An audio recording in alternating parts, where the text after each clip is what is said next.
지난 주간 미국의 미디어를 떠들썩하게 했던 뉴스가 하나 있었습니다. 케인 웨스트라고 하는 흑인 가수가 했던 발언 때문입니다. 우리에게는 익숙하지 않지만 이 케인 웨스트라고 하는 사람은 미국을 대표하는 인기가 가장 높은 래퍼 가수 중에 하나입니다. 특별히 그의 부인이 킴 카르다시안이라고 하는 아주 유명한 여자 배우가 있는데 그 부인을 자기 아내로 맞이했습니다. 그래서인지 트럼프하고도 굉장히 관계가 가깝고 이방카하고도 친한 그런 친분을 가진 사람입니다. 그런데 그 케인 웨스트가 말하기를 흑인들이 겪었던 400년간의 노예 생활을 이야기하는 중에 Slavery was a choice, 그들의 노예됨은 선택이었다, 이런 발언을 했습니다.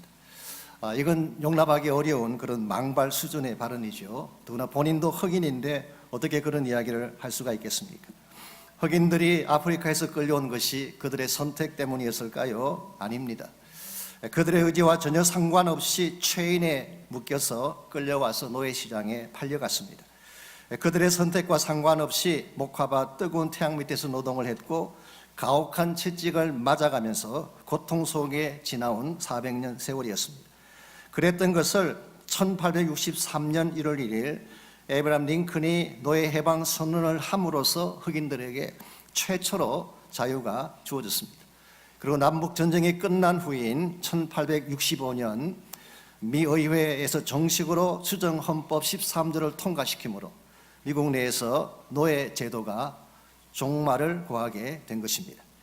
그런데 여기서 한 가지 우리가 짚고 넘어가야 될 중요한 질문이 있습니다.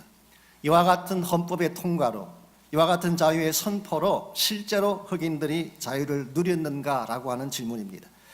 그건 아닙니다. 법적으로는 그들에게 자유가 주어졌지만 실제는 그렇지가 못했습니다. 한 두 가지 이유를 생각해 볼 수가 있습니다.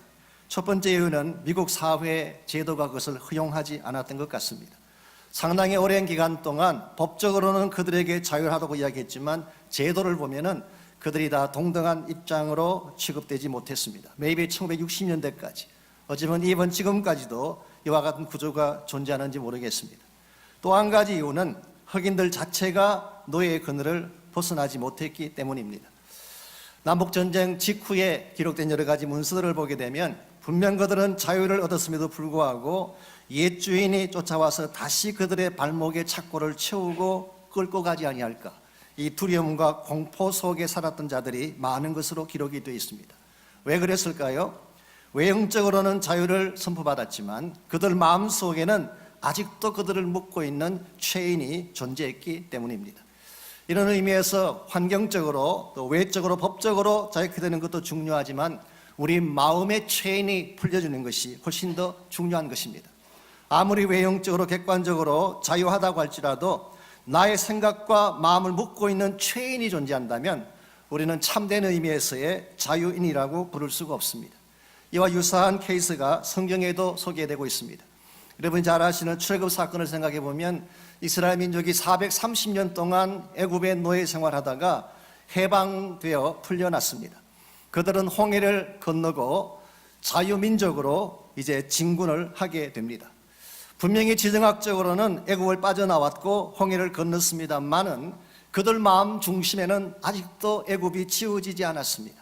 애굽으로 돌아가고 싶은 마음도 있었고 애굽 문화를 그리워하는 마음도 있고 애굽적인 사고방식에 그들이 심령을 떠나지 않았기 때문에 외형적으로는 애굽에서 자유했지만 그의 심령은 애굽의 사슬에 묶여있는 이와 같은 상태가 이스라엘 백성의 모습이었기 때문에 그들은 40년 동안 광야를 방황하며 제자리 걸음을 할 수밖에 없었던 것입니다.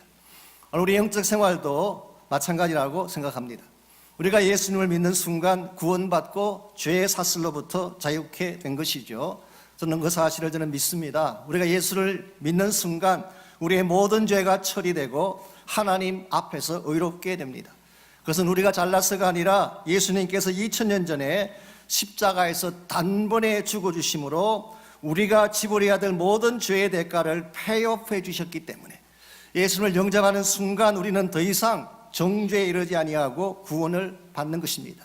믿습니까? 이게 사실은 복음이죠.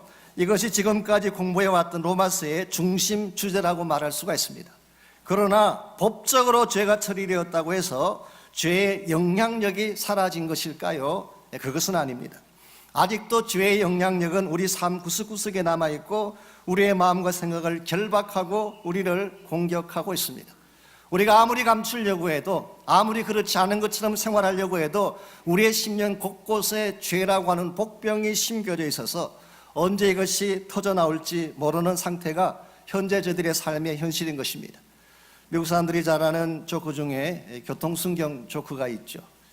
조크도 종류가 많습니다. 미니스터스 조크, 목사들을 위한 조크도 있고 교회를 위한 조크도 있는데 이 캅스 조크라고 하는 조크가 있습니다. 그게 보게 되면 교통순경에 한 분이 어떤 남자가 몰고 가는 차를 세웠습니다. 남자가 무슨 일입니까? 물었더니 과속을 하셨습니다. 남자가 펄쩍 뜁니다. 무슨 말입니까? 저는 항상 60마일을 유지하는 사람인데요. 옆에 듣고 있던 부인이 무슨 소리냐고, 방금도 80마일로 달려오지 않았느냐. 그래서 교통순경이 티켓을 끊으면서 또 한 가지 말을 합니다. 자동차 뒤를 보니까 테일 라이트, 이 깜빡이 등이 깨어져 있네요. 이것도 티켓값입니다. 남자가 펄쩍 뜁니다. 전 정말 몰랐다고. 뒤가 깨어져 있었냐고. 옆에서 부인이 또 거듭니다. 모르다니 무슨 말이냐고. 몇 주째 끌고 다니면서도 왜 모르냐고.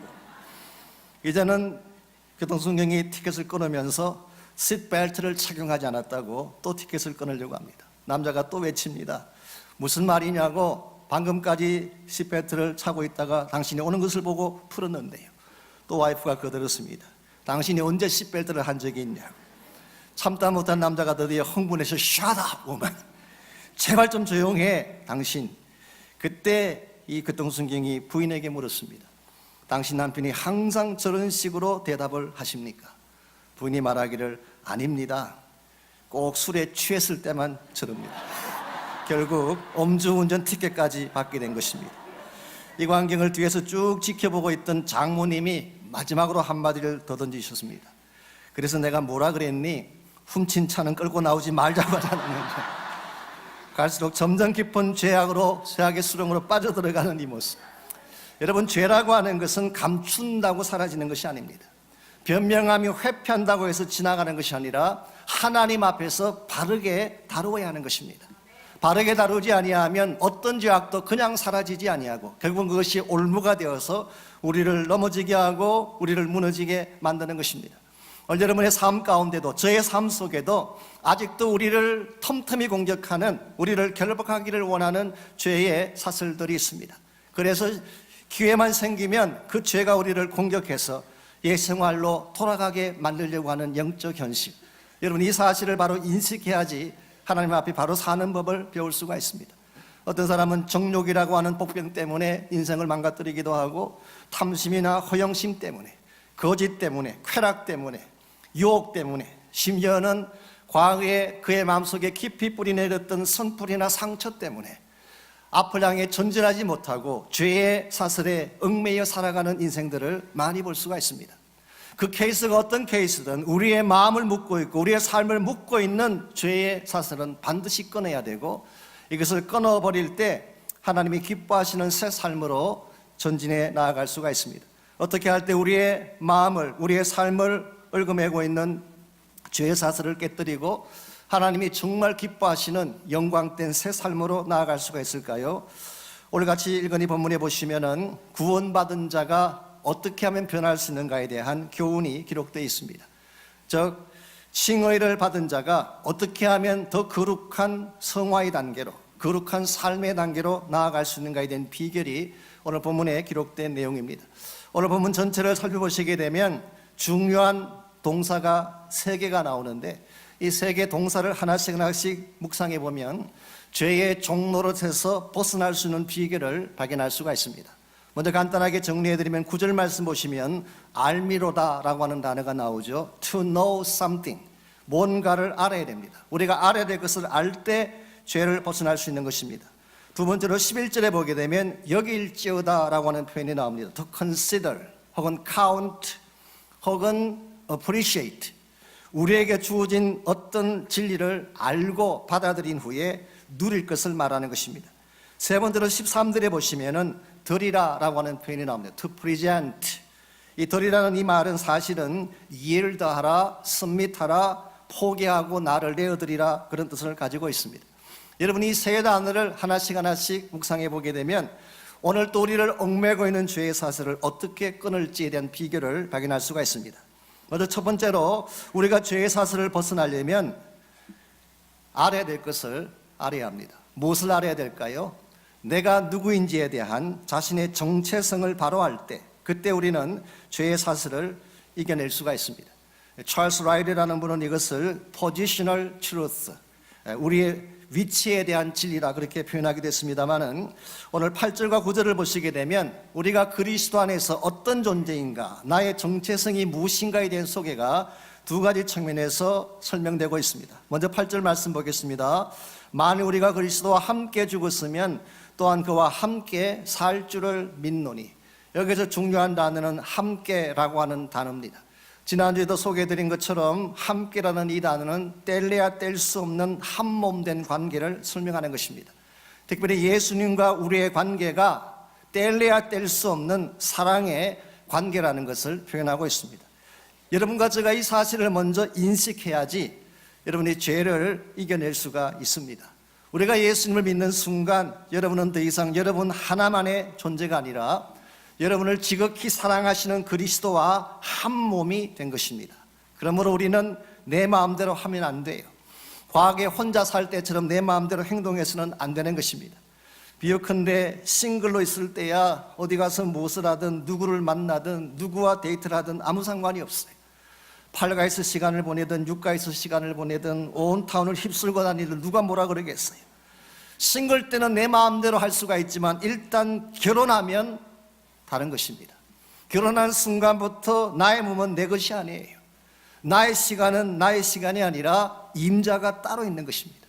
세상에서 가장 사랑하는 임자가 따로 있는데, 제 경우를 말합니다. 감히 어떻게 한눈을 팔 수가 있겠어요? 얼마나 지극하게 철저하게 사랑하는데 그 감격 속에 살면서 어떻게 다른 쪽에 눈을 돌릴 수가 있겠어요? 주님과 우리 관계도 마찬가지라는 것입니다.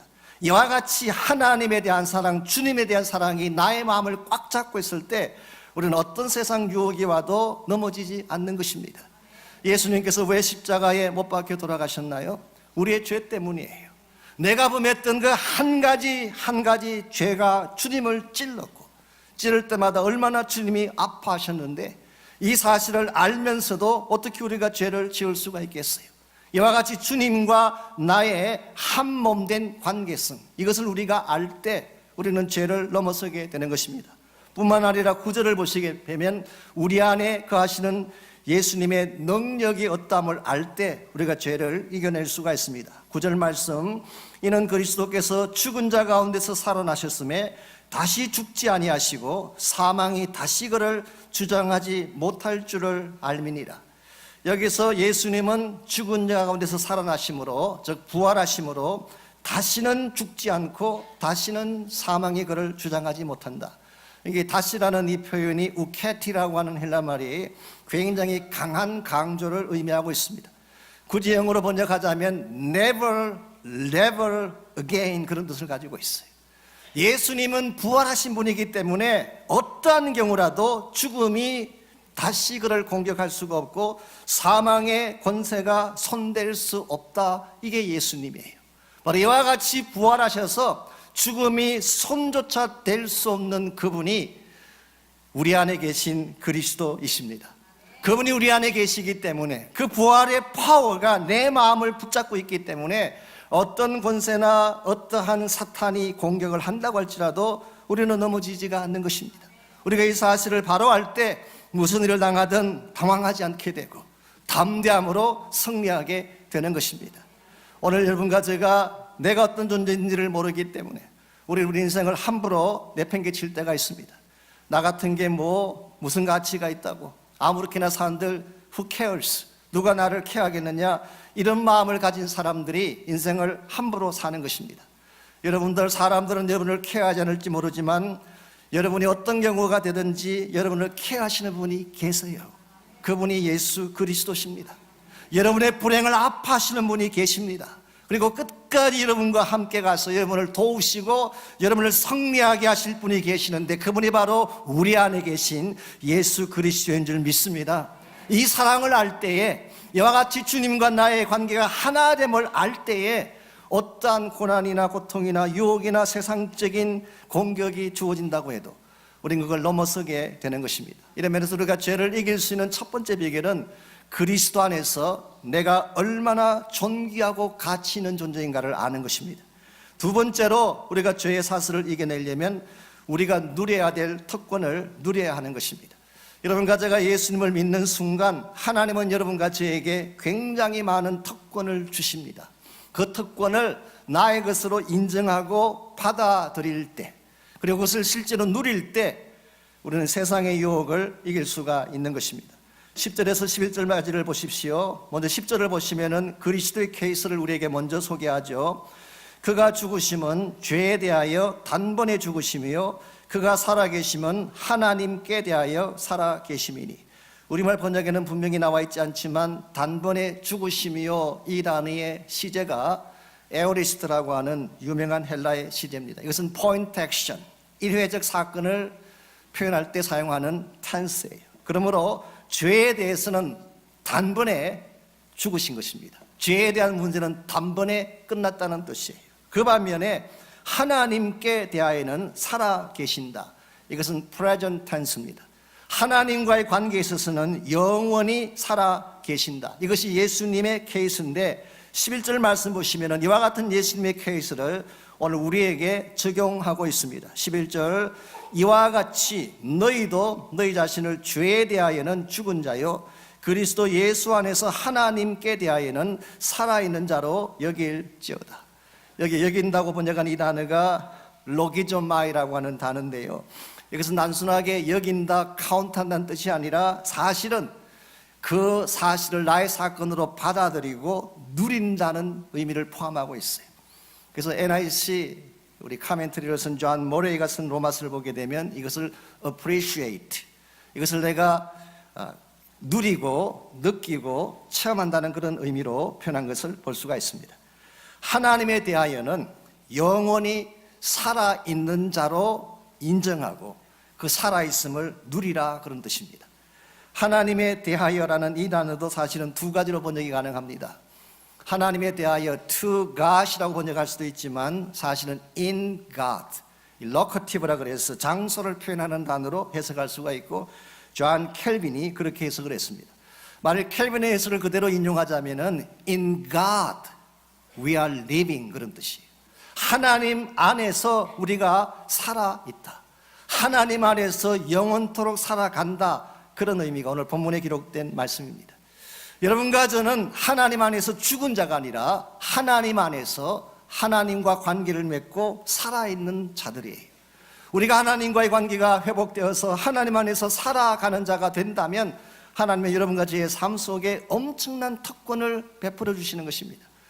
다 나열할 수는 없지만 성경에 기록된 것 가운데 몇 가지만 우리가 하나님 안에 있을 때 누리게 될 특권을 소개해드리자면, 제일 첫 번째로 요한복음 1장 12절에 의하면 우리가 하나님 안에 거하게 되면 자녀됨의 특권을 누릴 수가 있습니다. 영접하는 자 곧 그 이름을 믿는 자들에게는 하나님의 자녀가 되는 권세를 주셨다 그랬어요. 우리가 그리스도 안으로 들어오는 순간 여러분과 저에게는 자녀됨의 특권이 주어졌어요. 두 번째로 히브리서 4장 16절 말씀에 의하면 은혜의 보좌 앞에 직접 나아갈 수 있는 특권을 주신다고 했어요. 은혜의 보좌라고 하는 것은 지성소 안에 있는 법계 위에 하나님의 임재하는 장소, 멀시 시트를 은혜의 보좌라고 번역을 했습니다. 구약 같으면 상상도 못할 일이죠. 구약 시대 성도들이 어떻게 지성소로 들어가겠어요? 더구나 하나님이 임재하시는 은혜의 보좌 앞에 어떻게 나아갈 수가 있겠어요? 그러나 예수 그리스도 때문에, 예수님이 여러분과 저의 대제사장이 되셨기 때문에 우리는 directly, 직접 하나님 보좌까지 나아가서 그 영광된 하나님을 친히 뵙고 만나고 교제할 수 있는 특권, 우리가 무엇을 구하든지 구하기만 하면 때를 따라 돕는 은혜를 베푸심을 경험할 수 있는 특권, 이게 여러분과 저에게 주어진 두 번째 특권이에요. 세 번째로 마태복음 28장 18절에서 20절에 보게 되면 1차적으로는 이것은 예수님께 먼저 주어진 특권입니다마는 하늘과 땅의 모든 권세를 주셨어요. 예수님께 주어진 이것이 사명을 받은 여러분과 저에게도 동일하게 주어졌기 때문에 우리에게는 하늘과 땅의 모든 권세가 주어져 있어요. 네 번째로 에베소서 3장 6절 말씀에 의하면 하나님 나라를 상속하는 축복, 예수와 함께 코에어가 되었다, 함께 상속자가 되었다, 그런 표현이 나옵니다. 예수님께서 하나님 나라의 상속자가 되는 것은 당연한데 정말 우리같이 별 볼 일 없는 사람들도 예수님 때문에 코에어가 됐어. 하늘나라를 다 유업으로 물려받게 된 것입니다. 하늘나라가 얼마나 찬란한 곳인지 아십니까? 그 영광된 곳, 그 아름다운 천국이 예수 그리스도 안에 있기 때문에 우리의 소유가 됐어요. 이 땅의 삶을 다 마치게 되면 우리 모두가 그 천국에 가게 될 줄 믿습니다. 이 특권이 우리에게 주어진 놀라운 특권이에요. 뿐만 아니라 우리가 이 땅을 살아가는 동안에 악한 영들에게 패배하지 않게 하기 위해서 하나님의 능력과 권세로 살 수 있도록 귀한 선물을 주셨는데, 그 선물을 성경은 성령님이라고 부르고 있습니다. 예수를 믿는 순간 우리 안에 성령의 선물이 주어졌어요. 그리고 그분을 통해서 은사라고 하는 엄청난 능력을 하나님께서 부어주셔서 어떤 사역을 하든지 무슨 일을 하든지 다 감당할 수 있도록 우리의 필요한 자원들을 하나님이 다 준비해 주셨어요. 이것이 예수를 믿는 순간 하나님 안에서 살아가는 성도들에게 주어진 프리빌리지, 특권이라고 할 수가 있습니다. 그런데 한 가지 문제가 있습니다. 이와 같은 놀라운 특권을 하나님이 주셨음에도 불구하고 많은 성도들이 이 특권을 잘 모르고 계세요. 설사 안다고 하더라도 이 특권을 사용하지 않고 사장시켜 놓는 경우가 너무나 많습니다. 예수 믿어도 별 볼 일이 없다, 예수 믿어도 삶이 나아지지 않는다, 그렇게 표현하는 분들이 많이 계시는데요, 실제는 예수 믿어도 소용이 없는 것이 아니라 하나님이 준비해 주신 특권을 쓰지 않아서 그런 거예요. 이 로마서를 쓴 팀 켈러가 쓴 로마서에 보게 되면, 팀 켈러는 오늘 이 본문을 우리의 특권에 대해서 소개하면서 이런 예를 들었습니다. 그것은 마치 은행에 엄청난 예금이 있는데 이것을 인출하지 않는 것과 같다. 은행에 잔고가 아무리 많으면 뭐해요? 필요할 때 그것을 캐싱아웃해서 사용해야지 여러분 재정에 도움이 되는데, 은행에 잔고만 채워놓고 사용하지 않는 것과 같다. 실제로 한국에 시골에 있던 할머니 한 분이 늘 가난하시고 먹을 것이 없어 힘들어하셨어요. 겨울철이 되면 연탄이 없어서 추위에 떨고 계셨습니다. 이것을 안타깝게 여기신 목사님이 신방을 가셨어요. 그리고 물었습니다. 할머니, 제가 듣기로는 아드님이 계셔서 도시에서 돈을 늘 보내드리는 걸로 알고 있는데 어떻게 이와 같이 힘들게 춥게 어렵게 사시는 것입니까? 그렇게 물었더니 할머니가 답하기를, 글쎄요, 아들이 매달 뭘 보내주긴 보내주는데 별 쓸모없는 종이 쪽지를 보내주지 뭡니까? 목사님께서 그게 뭔지 좀 보여달라 그랬어요. 그때 할머니가 보여주시는데 이 뚫어진 문에서 바람이 자꾸 들어와서 창호지 대신 붙였다는 것입니다. 보니까 전부 수표였어요. 몇만 원짜리, 100만 원짜리 아주 많은 액수의 체크를 매달 아들이 보내주셨는데 그게 뭔지를 모르니까 이것을 창호지 종이로 사용했다는 것. 오늘 여러분과 제가 이럴 경우가 많지 않을까요? 하나님은 이미 우리에게 필요한 모든 자원을 다 준비해 주셨는데 우리는 마치 아무것도 갖지 못한 자인 것처럼 궁핍해하고 어려워하면서 하나님 믿어도 소용없다, 그렇게 탄식할 때가 많지 않는지, 하나님은 여러분과 저를 위해 필요한 모든 것들을 다 준비해 주셨어요. 우리가 기도함으로 하나님 보좌 앞에 나가기만 하면 하나님께서는 부어주시려고 준비한 엄청난 축복들이 있습니다. 우리가 간구하기만 하면 우리 메마른 가슴 속에 생수를 부어주시고, 우리가 주님께 나와 요청만 하면 어떤 상처나 고통을 당할지라도 회복과 치유를 주십니다. 이와 같이 우리에게 주어진 특권이 무엇인지를 잘 알고 이것을 실제로 누리고 사용할 때 우리는 세상을 부러워하지 않을 수가 있습니다. 세상적인 성공이나 세상적인 형통함에 우리는 미혹되지 아니하고 하나님의 더 거룩한 뜻을 향해 하나님이 우리에게 주신 영적인 축복의 더 소중함을 바라보며 경건하게 바르게 살 수가 있는 것입니다. 이와 같이 우리가 우리를 얽매고 있는 죄의 사슬을 끊어버리려면 첫째는 그리스도 안에서 내가 누구인지를 알아야 돼요. 여러분은 생각보다 존귀한 분들이십니다. 예수님께서 피를 흘려 죽어주실 만큼 사랑하신 사랑의 대상이에요. 이 사실을 아는 것이 1차적인 비결이에요. 두 번째는 우리에게 주신 특권은 세상의 모든 자원보다 훨씬 더 큰 특권을 주셨어요. 이 특권을 실제로 내가 억셉트하고 누릴 때 우리는 세상 바라보지 않고 하나님을 향해 나아갈 수가 있습니다. 마지막 세 번째로 우리에게 필요한 것이 온전한 헌신입니다. 나의 몸과 혼과 영을, 나의 전심을 하나님께 다 드리는 것입니다. submission하는 것이죠. 12절 말씀 보겠습니다. 12절 말씀, 그러므로 너희는 죄가 너희 죽을 몸을 지배하지 못하게 하여 몸의 사육에 순종하지 말라고 했습니다. 여기서 몸이라고 하는 단어가 나오죠. 이 몸이라고 하는 단어는 육체적 바디를 말합니다. physical body를 말합니다. 헬라말로 소마라고 하는 단어죠. 여러분 생각이 몸 자체가 악한 것일까요? 물론 아담이 범죄함으로 말미암아 우리의 육체가 늙어지고 후피하고 죽어가는 것은 사실입니다. 그래서 오늘 본문에서 죽을 몸이라고 표현한 이유가 그것 때문입니다. 그러나 우리의 육체 자체를, 우리의 피지컬 바디 자체를 악한 것으로 보는 것은 대단히 위험합니다. 사실은 1세기 후반부터 시작된 초기 교회 시대 때의 최초의 이단이 육체를 악하게 보는 사상이었어요. 이걸 우리가 영지주의라고 부릅니다. 영지주의는 이원론자들인데 물질은 다 악한 것이고 영은 선한 것이다. 그래서 이원론적으로 우리 인생에 대한 모든 것들을 생각하는 것이 영지주의의 핵심입니다. 그러다 보니까 영지주의자들은 이 기독론에 대해서 이야기할 때 한 가지 아주 심각한 우를 범할 수밖에 없습니다. 즉 예수님의 성육신을 부인할 수밖에 없는 것입니다. 그러니까 바디는 악한 것이라고 생각이 있기 때문에 어떻게 하나님이, 거룩한 영이신 하나님이 악한 바디를 입고 오실 수가 있을까? 그래서 영지주의자들은 예수님의 성육신을 부인했어요. 이것이 요한 1세에 기록된 엔타이크라이스트, 적 그리스도의 첫 케이스이고, 이것은 하나님이 기뻐하지 않는 잘못된 해석이에요. 그래서 초대교회 사람들 가운데 어떤 사람들은 육체는 악한 것이기 때문에 학대해야 된다, 그래서 금욕주의를 행하고 육신을 학대하는 그런 일들을 많이 했어요. 이것은 성경이 말하고 있는 바른 진리가 아닙니다.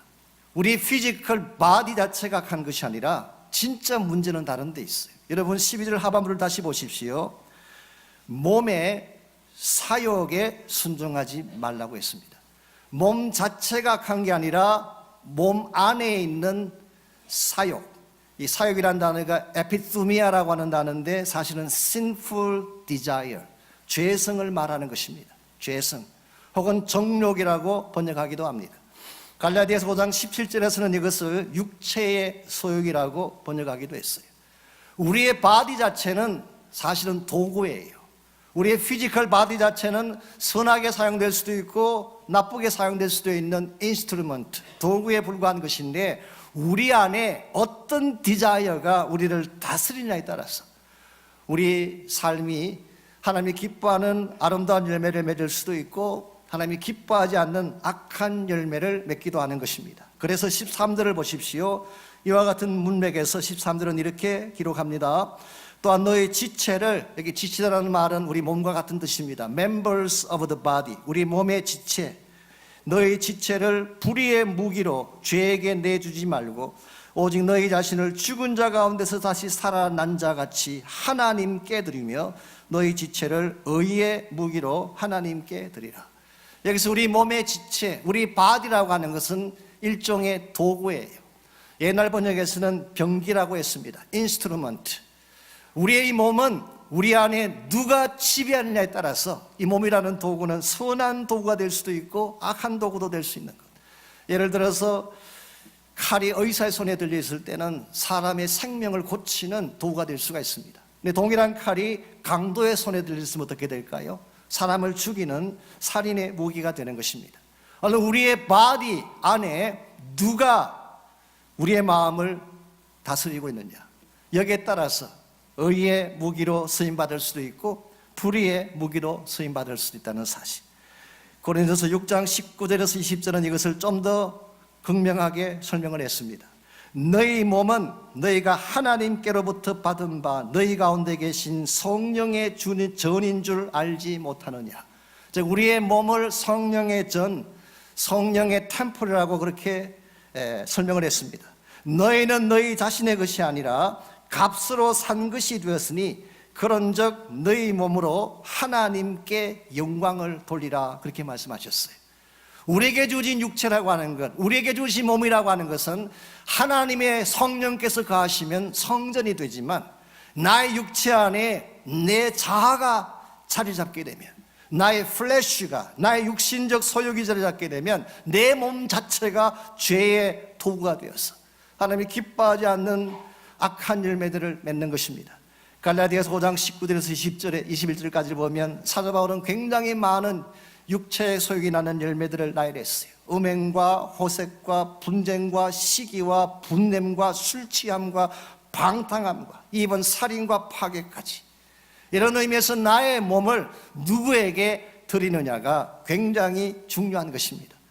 여러분에게 주어진 여러분의 몸, 여러분의 마음, 여러분의 생각을 여러분 누구에게 드리고 있는지요?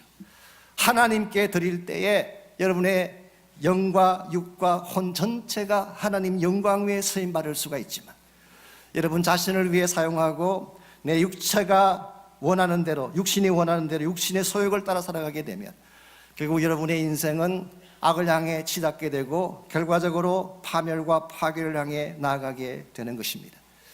사랑하는 성도 여러분, 우리 모두는 죄악된 현실 속에서 오늘도 살아가고 있습니다. 날마다 세상적인 유혹과 어둠의 공격이 우리를 향하여 다가오고 있습니다. 오늘 우리의 마음 속에 하나님이 기뻐하시는 바른 것으로 준비가 되지 아니하면, 바른 것으로 우리의 마음을 지키지 아니하면 언제 넘어질지 모르는 것입니다. 오늘 이 여러분의 마음 중심을 다시 한번 점검해 보시기 바랍니다. 내 마음 중심에 과연 누가 있는지, 나의 육신적 소욕이 내 마음을 다스리고 있는지, 아니면 성령께서 나의 마음을 다스리고 있는지. 만일 성령께서 나의 중심을 장악하고 다스리고 계신다면 여러분의 삶 가운데는 성령의 열매가 맺힐 수밖에 없습니다. 사랑하게 됩니다. 기뻐하게 됩니다. 평화하게 됩니다. 오래 참고 자비하고 양선하고 충성하고 온유하고 절제하는, 그래서 하나님의 아름다운 성품을 보여줄 수 있는 위대한 인생이 되는 것입니다. 우리 육신, 우리의 전신은 우리 것이 아니라 피로 값주고 사신 하나님의 것인 줄 믿습니다. 여러분의 남은 생애가 여러분 자신을 위한 생애가 되지 말고 나를 구원하시고 하나님의 거룩한 성전을 만들어주신 하나님의 도구가 되어서 그의 부르심의 목적과 영광을 위해 달려가시기를 바랍니다. 세상이 아무리 악하고 세상의 미혹이 아무리 강하다고 할지라도 우리 모두가 하나님의 사랑을 확신한다면 절대로 우리는 흔들리지 않습니다. 오늘 많은 사람들이 생애를 포기하고 자살하는 이유가 무엇인지 아십니까? 정말 자기를 사랑해 줄 자가 없다고 생각하기 때문에. 그게 마지막 절망이에요. 우리 자녀들이 가장 아파하는 이유가 뭔지 아십니까? 부모의 사랑을 알지 못할 때예요. 정말 나의 마음속에 세상에 누구보다 나를 사랑하신 하나님이 계시고 그 사랑은 절대 변치 않는 사실을 기억할 때 우리는 죄를 이길 수가 있어요. 내 안에 계신 그리스도가 사망 권세를 깨뜨리고 부활하신, 사망을 이기신 그리스도라는 사실을 기억할 때 어떠한 악한 영의 공격과 괴계도 우리는 물리치고 승리할 수가 있습니다. 무엇보다 내가 나의 것이 아니라 하나님의 것임을 선포하고 그리스도에게 나의 전 인격과 전 삶을 다 맡겨드릴 때 여러분의 앞날은 더 복되고 아름답고 하나님의 기뻐하실 열매를 향해 나아갈 수가 있습니다. 오늘 아침 이와 같은 새로운 결단이 있기를 바라고, 그리스도 안에 더 이상의 정죄는 없습니다. 우리는 이미 정죄에서 해방된 자이고 하나님 나라 백성이 되었지만 이 땅을 살아가는 동안에는 still 죄와 싸워야 되고 죄의 권세를 이겨야 될 과제가 우리에게 있습니다. 오늘 아침 기도할 때 하나님, 나의 마음 중심에 성령님 임하여 주십시오. 나의 생각과 나의 모든 뜻을 성령께서 다스려 주십시오. 내가 산 것이 아니라 내 안에 그리스도가 사시는 참 능력의 삶을 살 수 있도록 나를 도와달라고 기도하시고, 혹시 여러분 가운데 아직도 해결되지 않은 인생의 문제나 죄악의 사슬을 가진 분이 혹시 있다면 이 시간 주의 권능을 붙잡고 기도하시기를 바랍니다. 그 체인을 끊어주시고 하나님의 은혜와 능력으로 나의 심령과 나의 가정과 나의 삶을 충만하게 이끌어 주시도록 여러분 합심해서 한 마음으로 기도하시기 바랍니다. 다 같이 함께 기도하며 헌신하며 나갑니다.